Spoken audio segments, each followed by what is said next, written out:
Yay. How are you? Thank you for having me here. Can Carlos, I'm Marcy. Welcome. Tell us what you've been up to. I know you're a busy guy. After walking for 1,300 miles, we arrived to Washington, D.C. on the 25th. We participated in a rally asking President Biden to lift the sanctions that weigh over the Cuban people. We have been in CNN in Spanish, Democracy Now! This morning. Also, I had the opportunity to go to State Department today and talk to a person from State Department and turn in the petition for 20,000 signatures for asking President Biden to lift the sanctions that weigh on the Cuban people. And that's it. And also, I talked about Senator Ted Cruz and asked him to basically, the way is not intervention in Cuba, is creating bridges of love. And he said, yes, I agree. Something like that. So Carlos, we know you're going to have a question for Congresswoman Jayapal, but we just wanted you to do a intro to the group, and we will add some links in the chat. If people want to see your Facebook, can you add the link in the chat where they should go? Yeah. And I'll put in some links to other articles they can read about you. And Carlos is a high school teacher in Seattle, also a Iraq War veteran, has taken dozens and dozens of students to Cuba when it was allowed, and now just wants to be able to send money to his family back in Cuba, travel there when he wants, and alleviate the shortages that the Cuban people are suffering. And many of you on the call have helped us with the syringes campaign to buy 6 million syringes. Carlos and his group, Puentes de Amor, Bridges of Love, was very active in that campaign as well. So we're delighted to have you, Carlos. Thank you, thank you. Thank you, Carlos, for making that trek. How are your feet doing?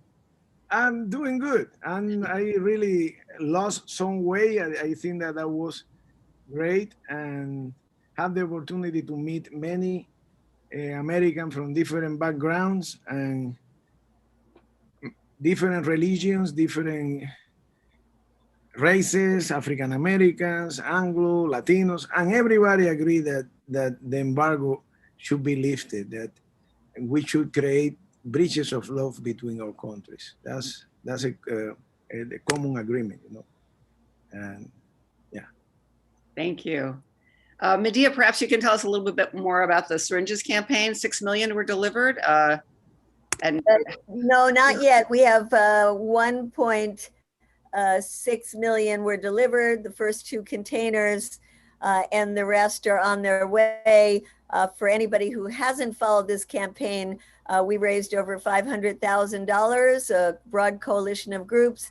And the hard thing was getting companies that were willing to sell syringes to Cuba and ship them. And so when anybody says, oh, there's no restrictions on sending humanitarian aid, tell them, yeah, find companies that want to deal with Cuba. That's the hard part. So we're in the process now of moving that campaign to not be just for syringes, but also to be for medical supplies in general. And anybody wanting to support that can go to the Code Pink site. We can put the link in the chat. But it's wonderful to be countering our government's policy of strangling the Cuban people and trying to starve them into getting out on the streets to demand regime change instead of normalizing relations and building what Carlos is calling for, Puentes de Amor, Bridges of Love. Yes, it's 5:10, and we are expecting Congresswoman Jayapal any minute. I believe she's on the floor of the House, and she's going to break away to talk to us. While we're waiting for her to join us, we can start with a few updates. Honey, are you there? Absolutely, I am here. Okay, tell us. Hania is with Progressive Democrats of America. We'll hear from Ellen in a minute, but tell us what's going on in Ohio. What are you doing there? Oh my goodness. So I traveled out to the great state of Ohio for to serve as a surrogate for Senator Nina Turner, which is an absolute honor of a lifetime for me. She's been a progressive champion for decades, an educator. She's been in the trenches as a councilwoman and as obviously a state senator. And so she's been fighting for this community for a long time. This is probably one of the poorest and the number one rated, ranked poorest, area in the nation. And so everything is riding on this particular congressional election. And unfortunately, the opposition is heavily funded by dark money. DMFI has thus far put over $1.2 million into the opposition's race just to smear Senator Nina Turner by different television ads, as well as there are a number of billboards that we see around the area funded by Americans for Israel United.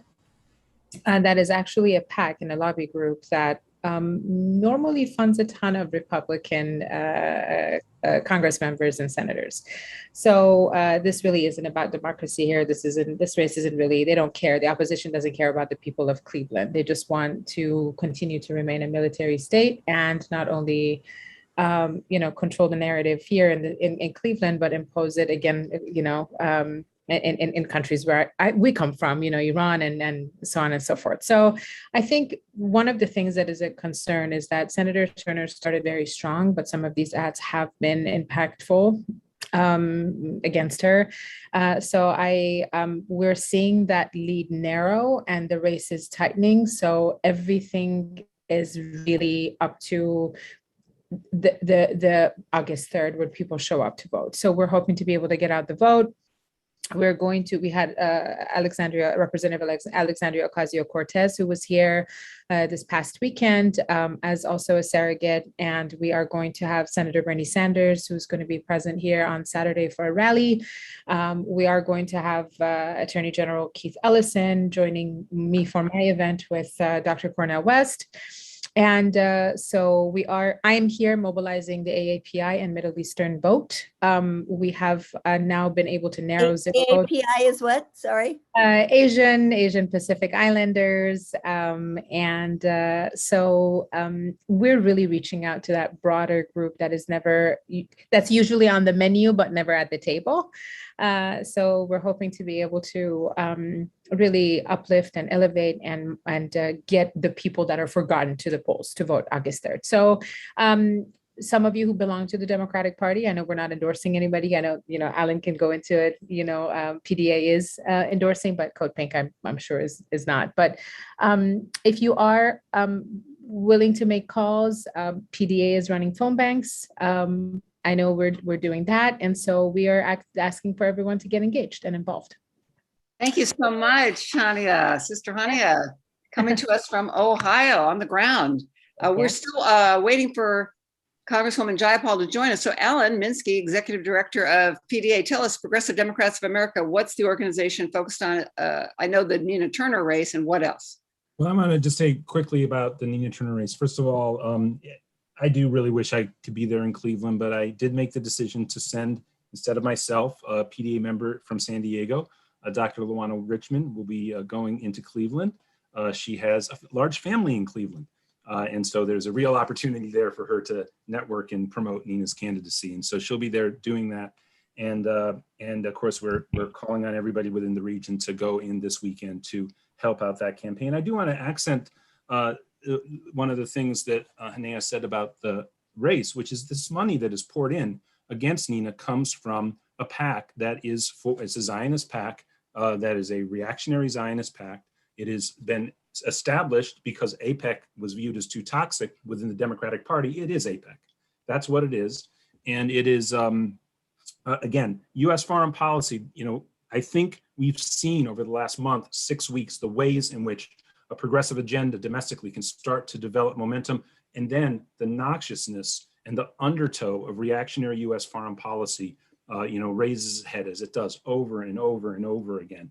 but I think we've seen that in a number of different theaters around the world recently. So it's incredible to have a partnership with Code Pink, and it is an absolute honor to work with you and to have you guys sort of lead, and we partner with you on foreign policy. I want to say this other thing. There's breaking news from the Nina Turner race, and that is that there's an ethics probe going on against her opponent.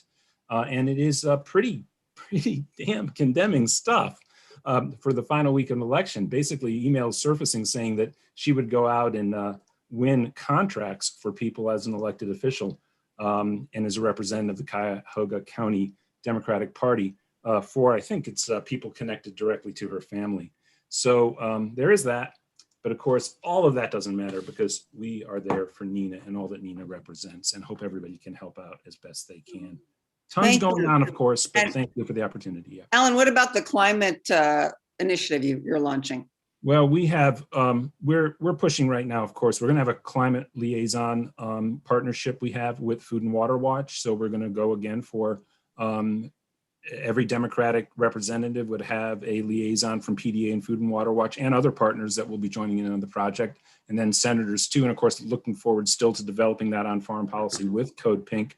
And this is just our strategy of getting the citizenry engaged, to combat all the lobbyists. We need a countervailing force that speaks up for the people, for the planet.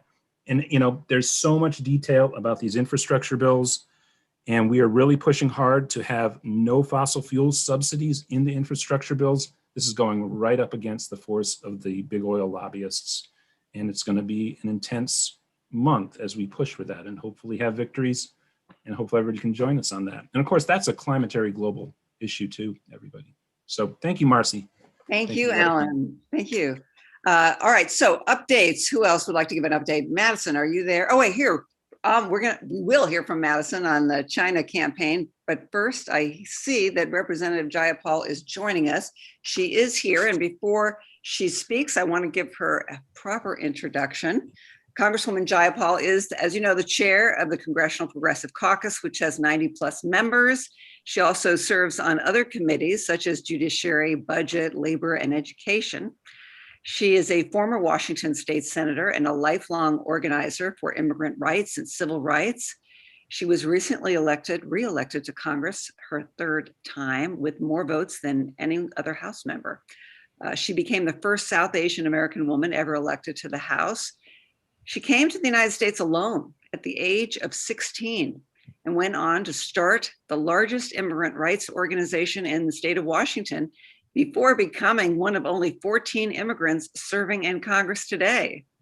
As the chair of the Congressional Progressive Caucus, Congresswoman Jayapal is the lead sponsor of the Medicare for All Act, the College for All Act, the Housing is a Human Right Act, the Ultra Millionaire Tax Act, and the Roadmap to the Freedom Immigration Resolution.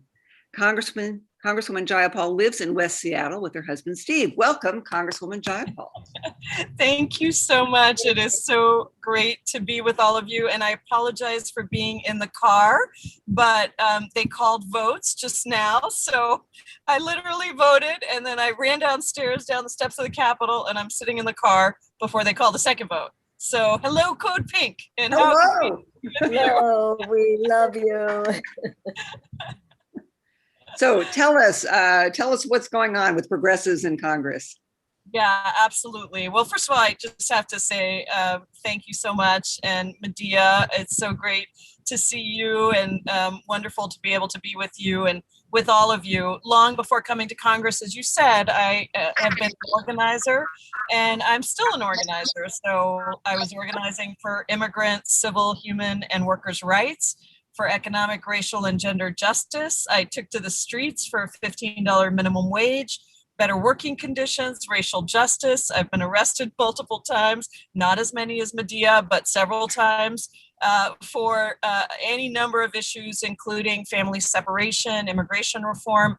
And so my whole premise here in Congress is about whether we can have organizers on the inside and really build an organizing platform for our work on international human rights issues, on domestic human rights issues. And so it's a great honor to be elected the chair of the Congressional Progressive Caucus and to have spent the last 4 years really building the power of the Progressive Caucus to be in sync with the progressive movement on the outside as well. And so I want to, first say thank you so much for your wonderful support for my legislation to prohibit the use of facial recognition technology, and for my Domestic Workers Bill of Rights that I'm introducing this week with Senators Gillibrand and Lujan. I couldn't be prouder of those bills and the impacts that they have.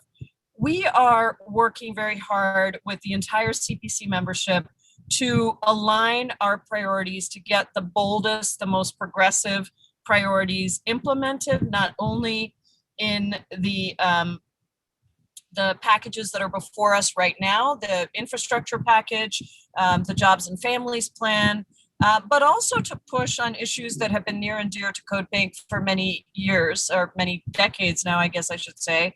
And that is ending our endless wars, cutting our defense budget.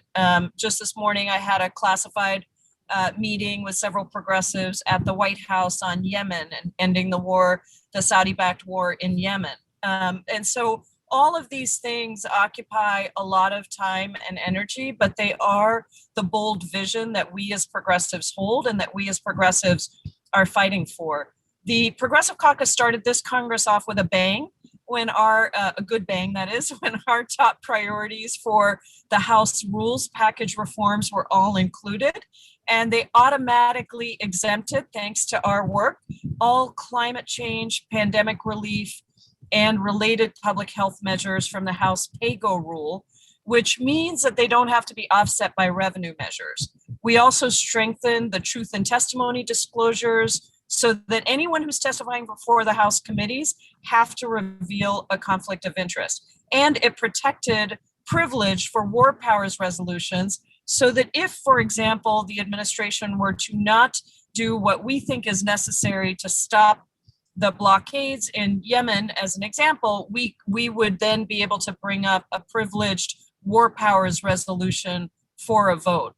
So these are changes that sound like inside baseball, but they actually have major impacts on our ability to win progressive policy.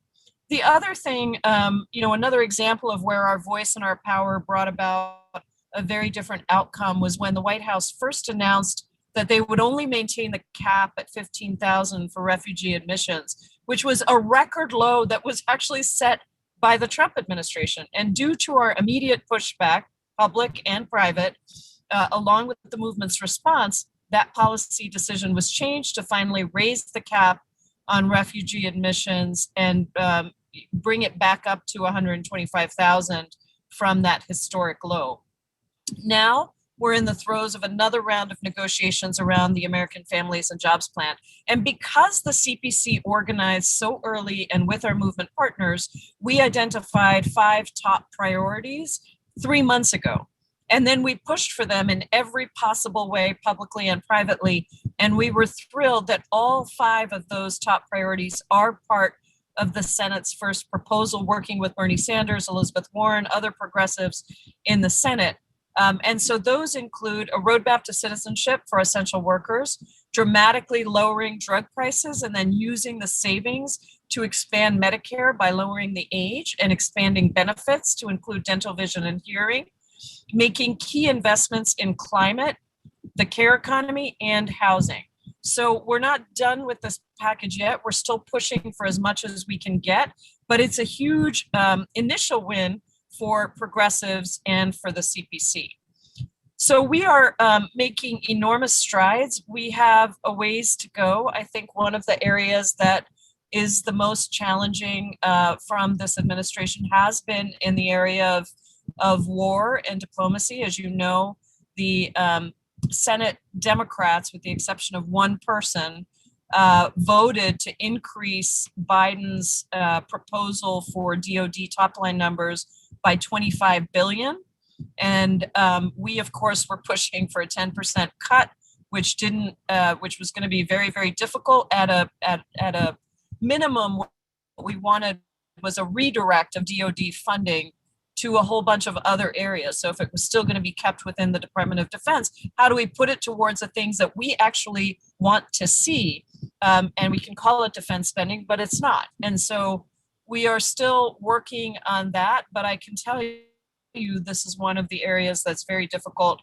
And I think on foreign affairs, we are still pushing on any number of issues, including Yemen, including a number of other things. But I will say that the withdrawal from Afghanistan, which you all have been pushing for since the very beginning, it's actually, just before when I met Medea the first time, I think we were organizing against the war in Iraq. And I think, the AUMF victory that we've had with Barbara Lee, and then now the withdrawal from Afghanistan, I think is finally coming through in terms of the some of the things we've been pushing for. So we're trying to encourage the administration where they do good things, and then we're also trying to push where we feel that there isn't attention. So lots going on, and we have some questions. Taking any questions? Yeah. We're going to start with Alan Aminsky, the Executive Director of Progressive Democrats of America. Alan. Yeah, thank you so much. And we have a partnership with Code Pink, and great to see you again, Representative Jayapal, always an honor. And you spoke a little bit to what I had a prepared question for, which is about reducing the military budget. I think probably most people on the call know what you just spoke about. It's, of course, much higher than it was in the Obama years. We haven't been in a period of war, so to speak, during these past 5 years. I want to ask you about this thing that sort of floats around almost like an urban myth, but the idea that the defense spending is allocated to, say, all 435 districts, at least all 50 states. And this creates this incentive not to cut the military budget. One, how much is that true? And two, yes, you spoke to the second half of my question, which was the goal of reallocating that money. I love the idea, even if you have to keep it in the Defense Department. How realistic is that when you come up with barriers from communities that would be economically depressed if the defense funding is taken out? So thank you.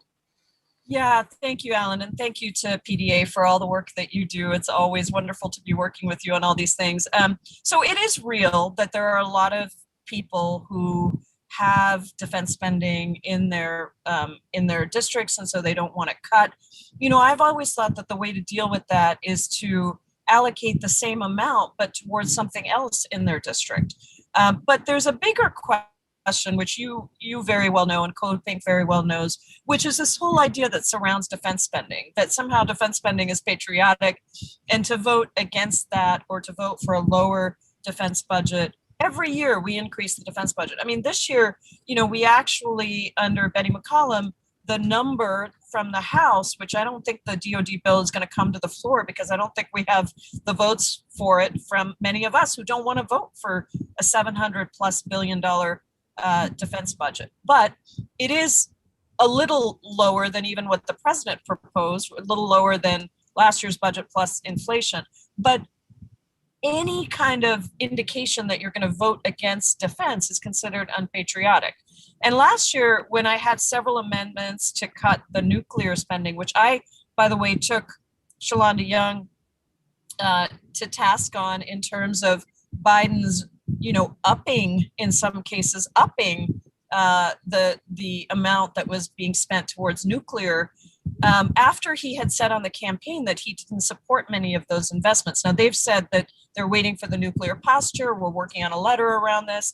But I think that this is the thing we have to fundamentally redefine, is that it is not patriotic to continue to vote for a higher military budget. It is patriotic to take care of our veterans, to provide their families with education, with healthcare, and to protect the American people through economic security and through investments right here at home. And then, of course, to increase diplomacy and the other means of supporting other countries. We certainly don't want to be isolationist, but war cannot be the answer. So it is true, Alan, and I think, with your help, we're trying to shift the framework of this, but the redirect might be the best way to try to get some cuts, and then maybe as we withdraw from Afghanistan, to take money that was supposed to be there, and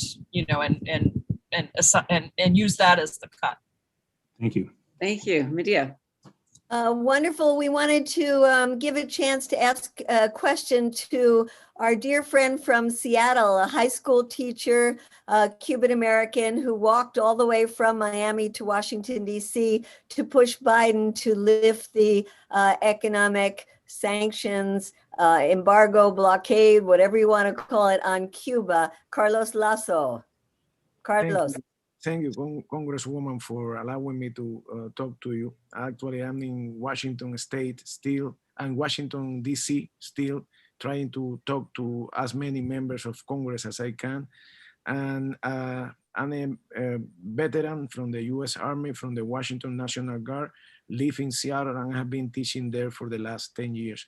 And when you were talking about blockades and about endless wars, I think about my homeland, the country where I was born, Cuba, and how many years we have had this blockade that affect the Cuban people, that punish the Cuban people.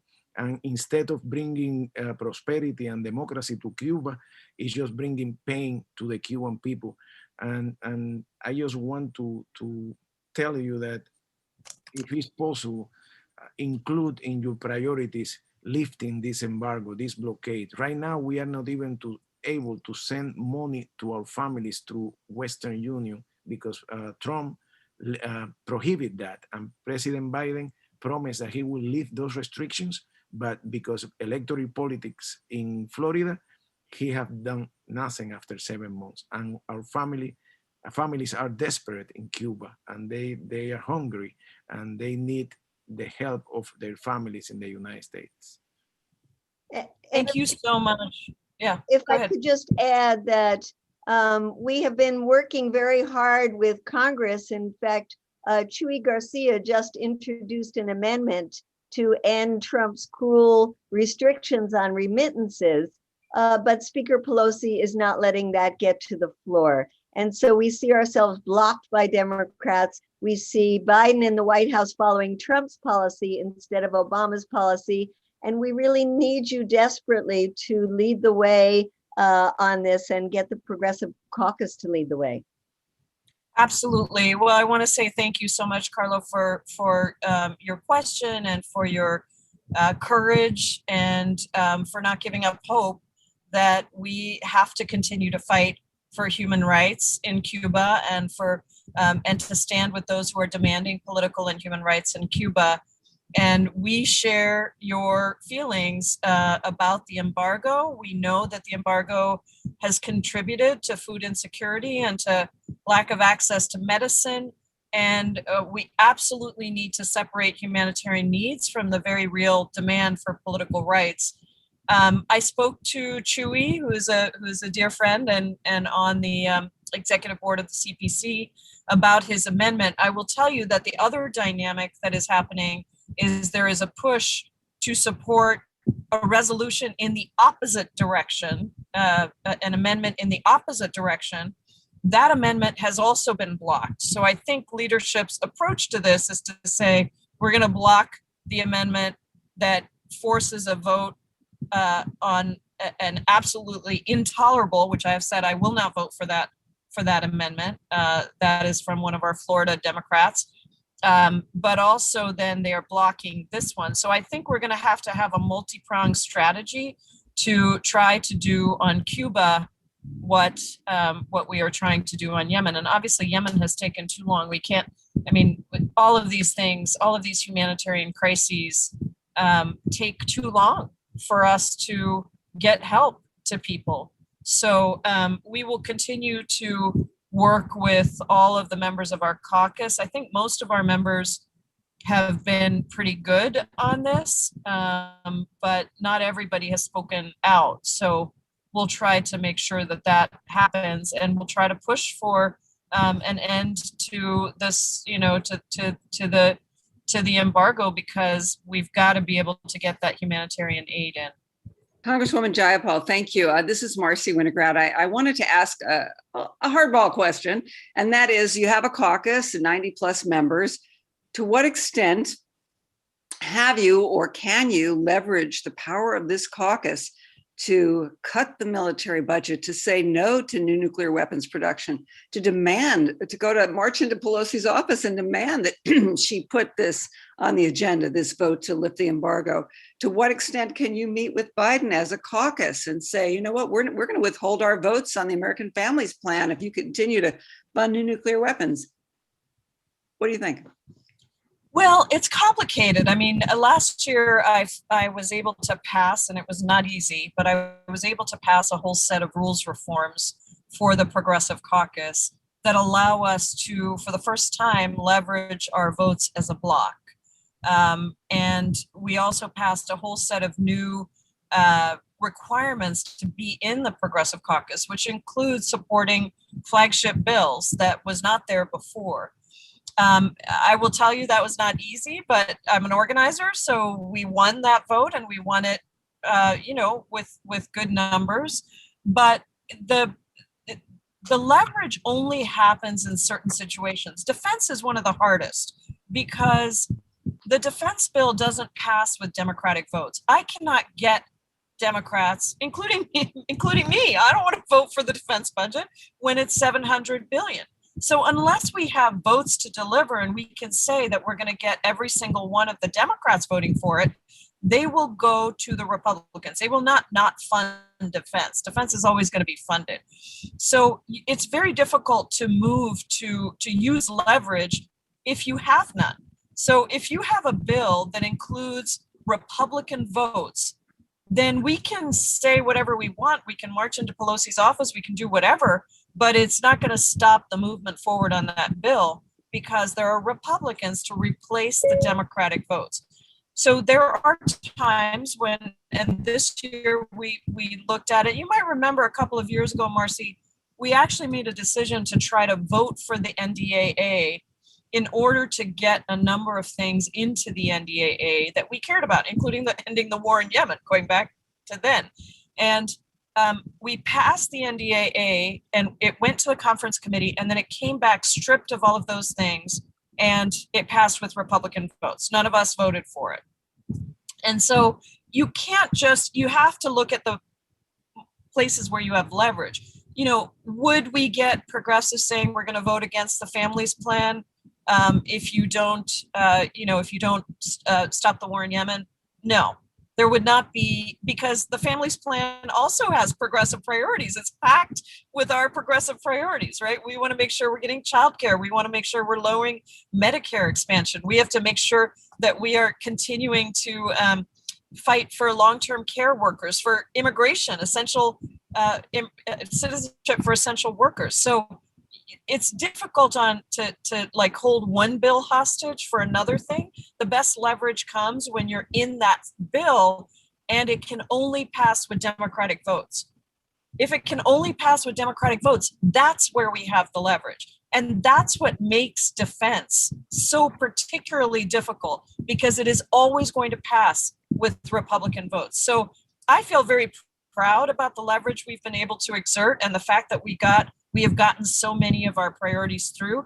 And I will tell you that my approach on Yemen is one of a stick as well as a carrot. So our conversations have been about bringing a war powers resolution to the floor. And that is part of what we are saying to the administration. But there are different sticks for every situation. We just have to find the right ones to use. And I promise you, it's not for lack of trying. Two quick follow-ups. Do you think there will be the Congressional Progressive Caucus's support for the legislation being introduced by Bernie Sanders, Mike Lee, and Chris Murphy to revise the War Powers Resolution to include arms sales? That Congress has authority over arms sales. And Congressman Adam Smith, he's chair of the House Armed Services Committee. What kind of conversation are you going to have, or have you had, or can you share with him about not going forward with this request from the Senate Armed Services Committee to add an additional $25 billion to the Pentagon budget? Well, we'll do everything we can, but the Senate often trumps in these situations, and again, because we're not going to get all the progressives we're not delivering votes if they keep it at 705. I did a assessment of my caucus, and people don't want to vote for a $705 billion budget. So it's not like we're going to deliver progressive votes if they keep it to 705. So it's just a complicated issue. But on the Sanders-Lee bill, I do think that there's going to be support for that. We have to get through this this round of things. They are calling me to vote. So I'm sorry I have to go to my next vote, but I want to say thank you so much. Can we all unmute and Congresswoman Jayapal? We have Thank you so much. You're amazing. Thank you. Thank For you. everything. Pramila. Not defense. It's not defense. It's military spending. so much. Abolish the Thank you. filibuster. Right. Abolish the filibuster. But yes. We're working on it. Thank you. Medicare for all. Abolish Joe Manchin. Thank you for HR 1976, Pramila. Yes. Well, we need more Pramilas in Congress, don't we? We do. We're gonna get one. And we may get another one. We have to work hard to get another one. All right. So now we're going to turn it over to a few different people to give us updates on their campaigns. Carly Town is the one of the national coordinators, co-chairs of Code Pink, and she also oversees the Divest campaign. Carly, you want to give us an update, 1 or 2 minutes? Sure, yeah. Thank you so much, Marcy. And thanks everyone here. It's great to see you. So I'll just talk really quickly. As you know, Congress is now deliberating on the military budget for 2022. Congresswoman Jayapal just mentioned that last week, every single member of the Senate Armed Services Committee, except for Senator Warren, approved a $25 billion increase over the Biden administration's record high military budget request for 2022, which would raise the baseline military budget to $740 billion. So, obviously this vote is unfortunately unsurprising because senators on the committee took $7.4 million in campaign contributions from military contractors just in the 2020 election cycle. But this doesn't mean that a $740 billion baseline Pentagon budget is a done deal. The House and the Senate must agree on a final defense policy bill, as Congresswoman Jayapal just discussed, which likely won't happen until later this year. And in August, Congress will be on recess and in their districts. So we're hosting a congressional advocacy training about how to set up a meeting with your representative to ask them to reduce the Pentagon budget and support other peace legislation. And that's happening on Thursday, August 5th. So I'll post the link in the chat now, and people can RSVP to join us for that training. So thank you, Marcy. Great, thank you, Carly. Carly, I have one question. How likely is it that they're going to get away with adding this new tranche of money to the military budget? Well, like Congresswoman Jayapal said, what happens in the Senate is very important, but it is also important to note that the House Armed Services Committee passed a budget that looked much more like the president's proposed budget, which was a $715 billion base budget. So the Senate Armed Services Committee is at odds with the administration at this point. And so the House and Senate Appropriations Committees still have to approve such an increase in military spending. So there is some time and work that we can do to actually influence that. Thank you, Carly. Now, Madison, she's working hard on our China is not our enemy campaign. Madison Tang, you want to give us an update? Yes, thank you, Marcy. So great to see Representative Jayapal. So one of the main pieces of legislation that we've been mobilizing against in the Code Pink China is not our enemy campaign is the EAGLE Act, HR 3524. Because the U.S. Innovation and Competition Act did pass out. The EAGLE Act passed out of the House Foreign Affairs Committee, and will now go on to a full House vote. So please look out for that action. That'll be done and released through an alert and on our website this week. So it'll be an action on that House vote to get your representatives to vote no on it. And the reasons are many, but most importantly, kind of going off this conversation here, is because there's more funding for military education and training of our troops in the Asia Pacific region. There's some other aspects of it. There's some coercive provisions about loans in Latin America, how nations there can't accept any loans from the US if they accept any loans from the nation of China.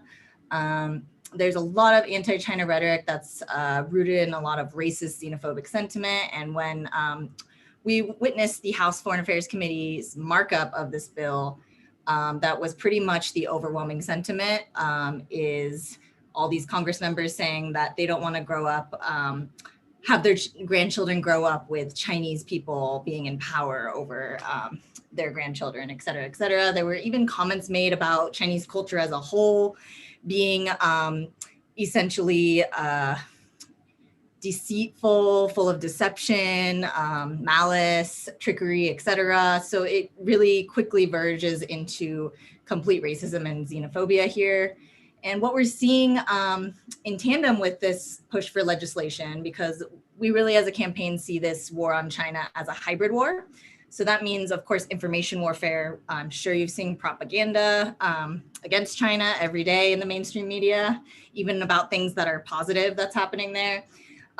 Military, legal, academic, the FBI's China initiative, which began under Trump, is being further heightened. So we're seeing Chinese American professors in places like University of Tennessee, Philadelphia. We're seeing them subject to intense scrutiny and investigations that are later proven to be completely based on no evidence. So it's very similar to McCarthyism, which is not positive for Chinese Americans.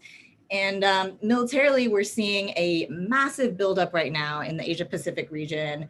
And what is important to understand is that the transfer of our military power from the Middle East to the Asia Pacific has been planned for a long time. And it's important to note that when we're celebrating our troops being removed from the Middle East, they are being transferred to other parts of the world, namely the Asia Pacific region.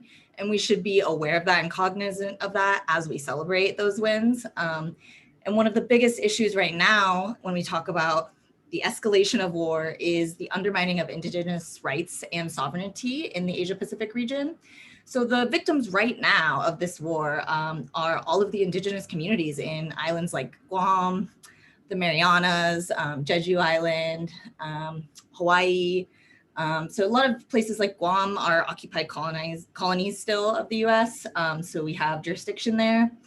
And this is very important for our climate as well. So I just want to make sure folks know about that, because so many people I know do not know about it. And right now we are building a massive firing range in Guam. And in order to do so, we're clearing out carbon sequestering forests.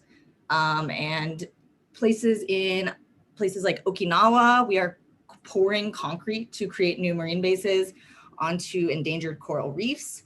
So this is a kind of environmental destruction that's going to affect all of us, all of the planet right now. We're seeing there's flooding in places like Germany, there's fires and intense heat waves in the US, there's also flooding in China right now. And that's not unique to one place or one government or people, it's impacting everyone on the planet. And this is a time for cooperation. Otherwise, we are going to see planetary extinction. And ramping up the military around Asia Pacific and destroying these pristine islands is not going to help anyone. Yeah, so I wanted to share, tomorrow we have a joint webinar with Massachusetts Peace Action that Jody Evans is going to be speaking on preventing this new Cold War with China. That is going to be at 4 p.m. Pacific tomorrow. I'll put the link in the chat in a moment. Okay. We also have an ongoing petition on PBS's censoring of its documentary on China's alleviation of poverty. And I can also share some articles that our campaign has written on the Eagle Act, which is really helpful if you haven't heard a lot about it, because there's not a lot of writing about it right now. So feel free to share that. I'll put it in the chat after. And an article on Senator Ed Markey in Boston, where we went to his office in Boston last week and we delivered a letter about his failure to really follow through on his campaign promises as a progressive, because he did in fact vote in favor of the Innovation and Competition Act, which gives more military funding to surround China.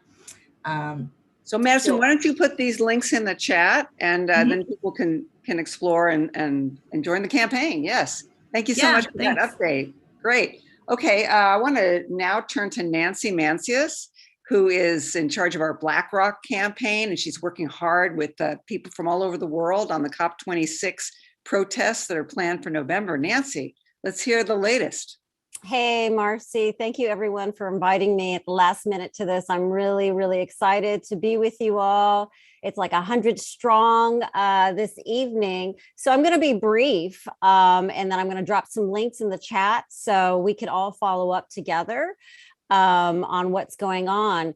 So the most important climate talks since Paris Agreement will begin in Glasgow, Scotland on November 1st. World leaders will come together to discuss climate change solutions. We know that militarism and the climate crisis are intertwined. However, world leaders continue to neglect this fact. We are demanding that this year in Glasgow, that the United Nations Climate Conference includes reducing military greenhouse gas emissions. We have a list of webinars and in-person events coming up, and we want you to be part of this historic push to bring anti-militarism to the center of the world's largest climate change gathering. So I'm just going to drop in a list of key events, key dates coming up. So I'm going to put that in the chat so you all can copy it and keep it in your calendar. Oh, is it going to? Oh, it's not going to copy. Darn it.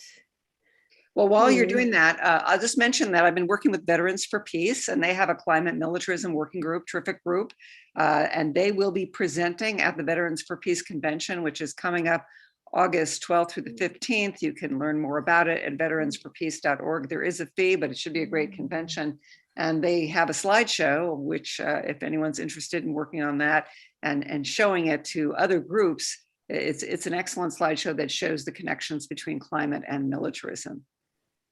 Yeah, for some reason, I can't cut and paste the information into the document. So I'm not sure how to get, what's the best way to get the information. You know what, to you? if you just want to email it to me, marcy@codepink.org, then I'll send it out to those on in the Google group. And if you're not in the Google group, do join us, and you can just let me know, marcy@codepink.org, that you'd like to get that information. At this point, we're going to go. Is there anything else that you wanted to add?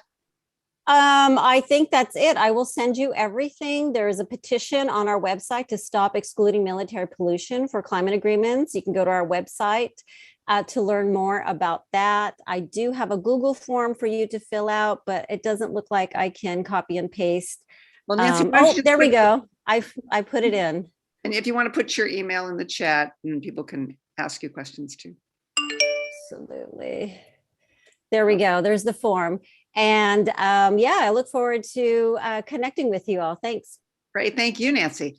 All right. John Kiriakou is also with us, and I asked him to join us tonight to give his insights, share his insights and his response to Daniel Hale's sentencing today, 45 months in prison for being a heroic whistleblower and blowing the whistle on the fact that most of the people, like 90% of the people that were supposedly terrorists and to be targeted with drone attacks were not the intended targets of those attacks. John, are you there? I am here. Thanks very much for having me. And, you know, I was excited when you asked me to come on and say a few words about the events of the day. I'm even more excited because I just hung up the phone with Daniel about 15 minutes ago. And he sounds like $1 million, which is not the way he has been sounding over the last few weeks. So I'll start by talking about the sentencing hearing today. Medea was there, of course, and Tom Drake, and it was a jam-packed courtroom, and every single person who was there for Daniel. Daniel was the last of something like 6 people who had business in the court this morning. He was last, of course, because his case was the most complicated, but everybody who was there to support Daniel. And I can't tell you what that meant to him. He told me that he made a true effort to make eye contact with every single person in the courtroom. And I saw him doing it, but he said it was the only way that he could express his gratitude for everybody and for everything that everyone has done for him to show support.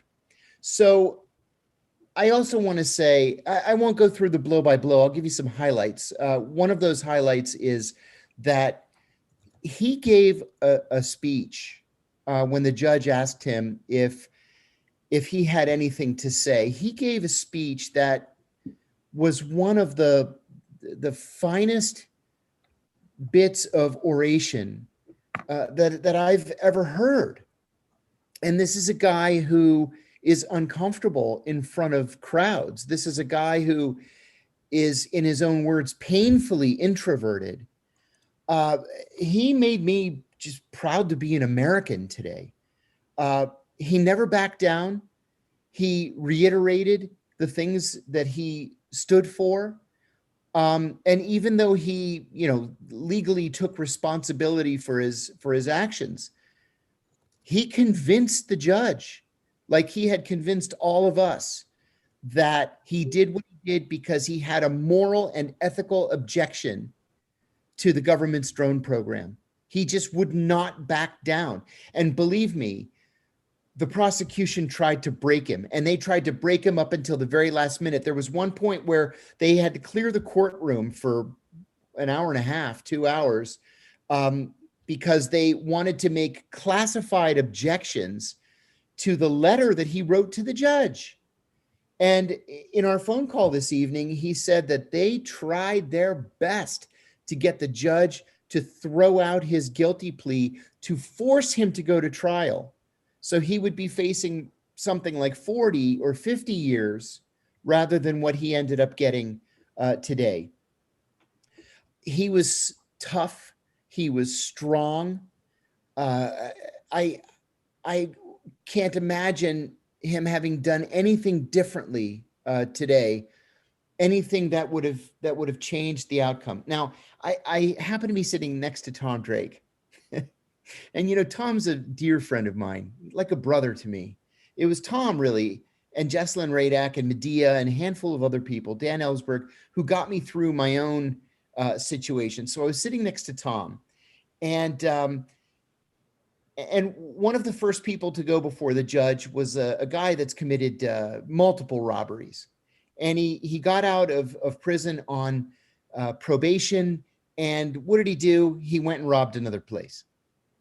And it was his third robbery. Well, he said that he used a starter pistol. He didn't have any intent to hurt anybody. And the judge said, well, clearly prison isn't, getting you to where you need to be. So what you need is, and I'm paraphrasing, of course, what you need is counseling and therapy. And Tom and I looked at each other, and Tom mouthed, WTF? And I said, I'm liking the way this is going so far. Well, there was another poor guy who was in on a drug charge, and he's out on probation, and he tested positive for marijuana. Well, rather than send him back to prison, the judge sent him to a drug rehabilitation program. And I said to Tom, now I'm really liking the way things are going. Well, finally they called Daniel, and there was this back and forth and this big fight. And we were out in the hall for, as I said, an hour and a half or so. We went back into the courtroom, and the judge started off by saying that, what you did was a violation of the law, and you took these documents, and you shouldn't have taken the documents. And I, like everybody else, I was probably starting to get a little bit worried. But then he said that he just simply did not believe the government's position that Daniel did this to ingratiate himself with the media. There was no evidence to show that there was any such calculation. He told Daniel, I believe you when you say that you had a moral and ethical objection to the fact that civilians were being killed with the use of drones. And each point that the judge made fell exactly into line with what Daniel's outstanding public defenders had been saying in court. And so rather than sentence Daniel to 108 months, which is 9 years, the government does its sentences in months rather than years, he sentenced Daniel to 45. Now, Daniel's attorneys had been asking for 18 to 24. But let me explain the 45. And I know from firsthand experience, this is what went into the judge's calculations. 45 months with good behavior is 39 months. minus 3 months already served. That's 36 months. And one of the things the judge ordered was that Daniel be enrolled in a drug and alcohol program called RDAP, the Residential Drug and Alcohol Program. If you complete that, and all it is once a week, you go to the prison library and you watch a DVD of the television series Intervention. I've seen it with my own eyes. You do that every week for a year, and they take 1 year off your sentence. Now that knocks him down to 24 months. Well, he's also entitled to 6 months of halfway house time / home confinement. That's 18 months, which is the minimum that Daniel's attorneys had been asking for. I know that most people didn't catch it. They didn't think of it that way. But that's just about as low as the judge could have gone without having the prosecution file a complaint against him for not observing the guidelines. So when Daniel called this evening, I said, "How are you feeling? You're not depressed, right?" And he said, "No, I feel relieved. I feel wonderful." And I said, "Exactly, because there's no reason to fear the unknown anymore.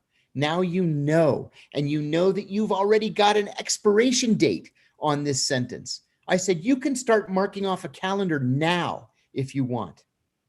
You're going to be fine," I told him. And he said, "Yeah, he is. He's going to be fine." Thank you, John, for that Thank you. analysis. I appreciate how you laid that out, and I feel a little bit better myself. Yeah, And I have John, great. And you know, when we started this call, Daniel had called me, and so we put the mic up. And oh, fantastic! Came early, got a chance to hear him, but you really broke it down beautifully for us, and definitely makes a lot of us feel better. Thank you. I feel much better. Thank you. Thanks for the invitation. And for those of you who have not met John before, John Kiriakou is a whistleblower himself. He was a former intelligence analyst, the first U.S. government official to confirm that waterboarding was used to interrogate prisoners, which you described as torture, rightfully so. Thank you for your service, John. Thank you so much. Thanks for everything that you do. All right, great. Now we're going to move into our action portion. We have 156 people with us, and I urge you all to stay with us. This is a very important segment of our Code Pink Congress calling parties.